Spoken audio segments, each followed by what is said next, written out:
എൻ്റെ പേര് നന്ദകുമാർ ലങ്കേശ്വരൻ. நந்தகுமார் லங்கேஸ்வரன். நான் மந்தையூருக்கு போய் அம்மாட்ட பப்பிட்டு போன இடத்துல ஒரு பின்னி நம்பர் அம்மாவிட்ட போயிட்டு கோயிலடியில் நின்றான்.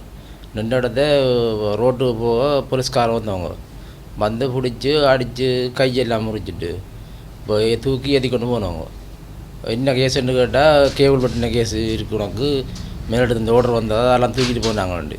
அப்போ நான் சொன்னேன் என் கையெல்லாம் ஹாஸ்பிட்டலில் கொண்டு வாங்க. ஒரு 12 மணி வரை கொண்டு போனேன் நைட்டுக்கு ஹாஸ்பிட்டலுக்கு மந்தியை கொண்டு போயிட்டு அடுத்த நாள் ஒரு 4 மணி போல் இங்கே ஜப்னாக்கு ஏற்றினேன் பிஓபி கவர்மெண்ட்.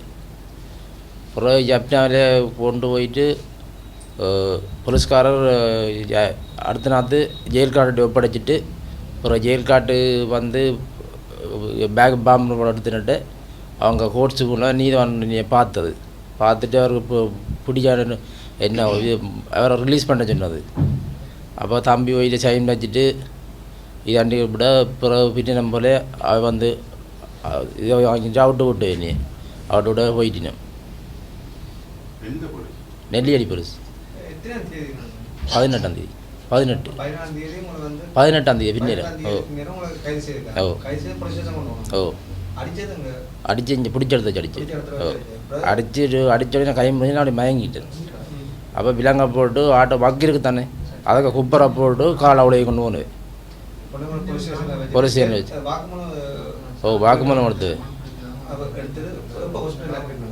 அண்டு 12 மணிக்கு அனுப்பிட்டு மந்தி இல்லை ஜப்னாவில் அப்புறம் அடுத்த நாள் புதன்கிழமை பின்னேரம் முடிஞ்ச ஜப்னாங்க இதுனவே பிஏபி போடணும். என்ன அண்டி அடுத்த நாள் பின்னேரம் 19 20 இந்த ஹாஸ்பிட்டலேருந்தோ என்ன கேபிள் பட்டினாண்டு குற்றச்சாட்டு இருக்குது. 6 கேஸ் போட்டிருக்கணும். இது வரைக்கும் அங்கே நெல்லையில் ஒரு கேஸும் இல்லை. 6 கேஸ் போட்டிருக்கணும். இன்னும் கேஸ் ஒன்று தெரியாது. புனே நீதான் பார்த்துட்டு புனே விட சொல்லி புனேல விட்டு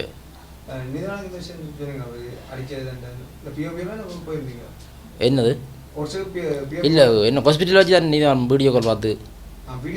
ஓ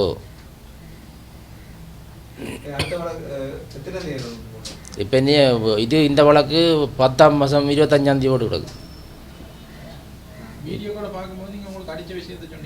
இல்லை இப்போ கதைக்கிற அப்படி பார்த்துட்டு கையை பார்த்துட்டு விட சொன்னது.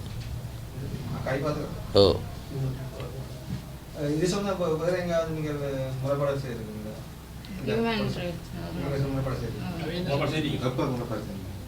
அது செவ்வாய்க்கிழமை நடந்தது. புதன்கிழமை காலையில் போய் முறைப்பாடு கொடுத்தாங்க.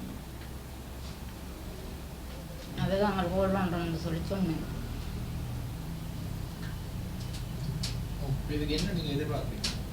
என்னது காரணத்துக்கு அடிச்சவே இவருக்கு அம்மா இயலாது மனநோயாளி, ஒரு அக்கா ஒரு ஆள் அவாவும் இயலாதவா கதைக்க மாட்டா.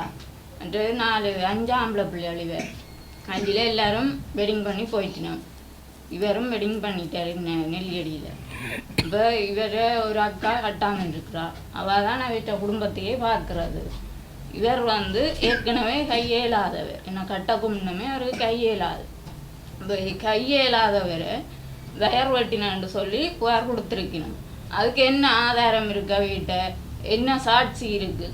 சாட்சியை வச்சு தான் இவன் பிடிக்கணும். சாட்சி இல்லாமல் பிடிச்சி அடிக்க இயலாது தானே. அடிக்கிறது முதல் பிள்ளை. ஒன்று சாட்சி இருக்கணும், இல்லை ஆதாரம் இருக்கணும், இல்லை புருவம் இருக்கணும், ஒரு வீடியோ ஆதாரமோ என்னென்றாலும் ஒன்று இருக்கணும். ஒன்றும் இல்லாமல் கொண்டே அடிக்க. எனக்கு 2 பிள்ளைகள், 1 ஆம்பளை பிள்ளை 1 பொம்பளை பிள்ளை. 4 மாதம் 4 வயசும் 8 மாதம். இவர் தான் எங்களை பார்க்குறது. இப்போ இவருக்கு கையடிச்சு முடிச்சதால் என்ற பிள்ளைன்ற படிப்பு சிலவுக்கு கஷ்டமாக இருக்குது. இப்போ அவருக்காக அவள் தான் அடித்து கை முறிச்சது. அது வேறு ஒரு இதாலையும் இல்லை, அவள் தான் அடித்து முறிச்சது. இவர் கையில்லாதவர், மரத்தில் ஏற மாட்டார். நாங்கள் தேங்காய் பிடுங்குறதுக்கே இவரை கேட்குறீல, நாங்கள் தான் தடியால் பிடுங்குறது, என்னடா மரத்தில் ஏற மாட்டேன். அப்படியானவர் என்னென்று மரத்தில் ஏறி வயர் வெட்டினவர். அதைத்தான் நாங்கள் இப்போ கொண்டு இருக்கிறோம். எங்களுக்கு அதுக்கு ஒரு தீர்வு வேணும்.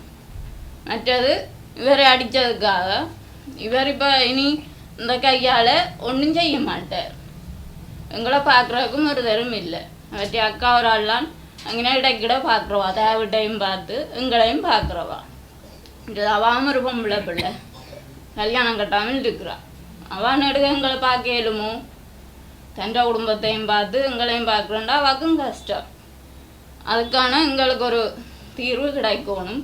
மற்றது வேறுக்கு அடித்து முடிச்சதுக்காக அவற்றை பிள்ளைகளுக்கும் மனைவிக்கும் அவையால் ஒரு நஷ்ட ஈடு உதவியினை பெற்றுத்தருமாறு கேட்டுக்கொள்கிறோம்.